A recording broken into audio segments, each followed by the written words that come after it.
Thank you, Mr. Chairman, Mrs. Chairman, and all the members of the committee. My name is Anne Wass, and I'm president of the Massachusetts Teachers Association, and it's good to see you again this week. I'm here to say that MTA is supportive of the general concept of the readiness schools, but that we cannot support the currently drafted proposal. I'd like to state three real principles that will kind of override everything I said. One is that we are committed to innovation and quality education for all of our students, and we encourage our school districts and our members to work together to establish new programs and new strategies. Second, we want the readiness schools to work, and we say teachers know what works best. That's what our button says. Teachers know how to fix the schools. And the third point is that teachers' collective voices need to be involved in a meaningful way through bargaining as these changes are made. That being said, I'm going to speak to the acceleration first and then to the other two kinds. On the acceleration schools, which gives the Commissioner of Education the authority to come in and, after a study by some stakeholders, make changes. What we are proposing, I know the reason they want to do that is they say the goal is to bring rapid improvement to those selected schools because they're underperforming. But that cannot be accomplished by just unilaterally changing or suspending provisions of the negotiated contract.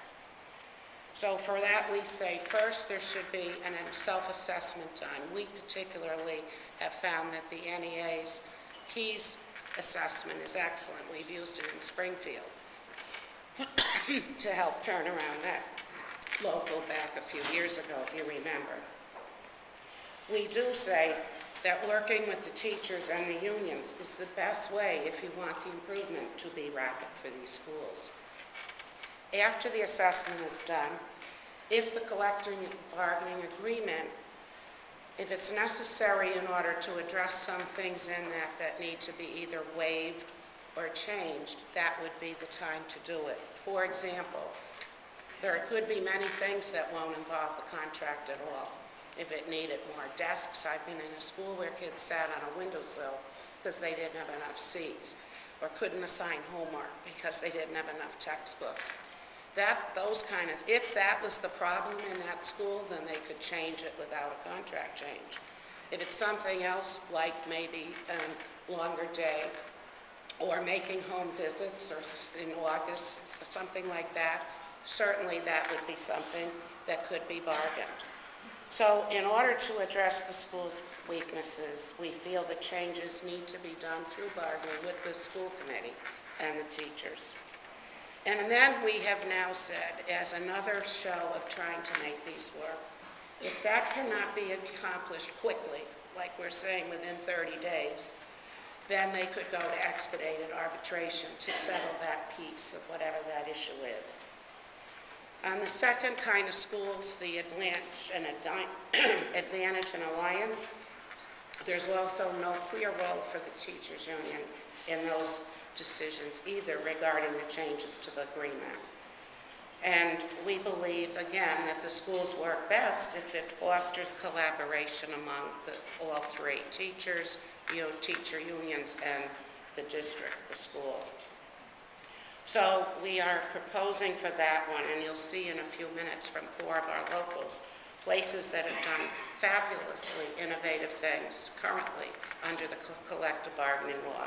Changes that have been made to contracts over things like expanded learning time or Montessori schools, dropout prevention programs, increased planning time for professional development, that the contract has not been an impediment. In the Mass Partners proposal, which I don't know if you've ever gotten a copy of that, have you? Oh, good.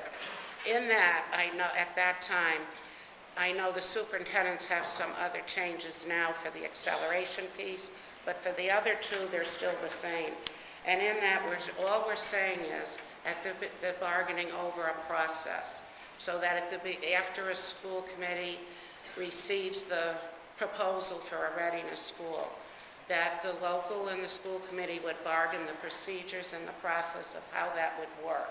And that's who'd be on the committees, how many, that kind of thing. And it allows for the bargaining of the process and procedures, because not, as some will say, it is not over the substance of the changes that are in the school. The vote is still at the school level, at the final. And our other last point would be the faculty vote, we believe, should be 2/3 as opposed to a majority.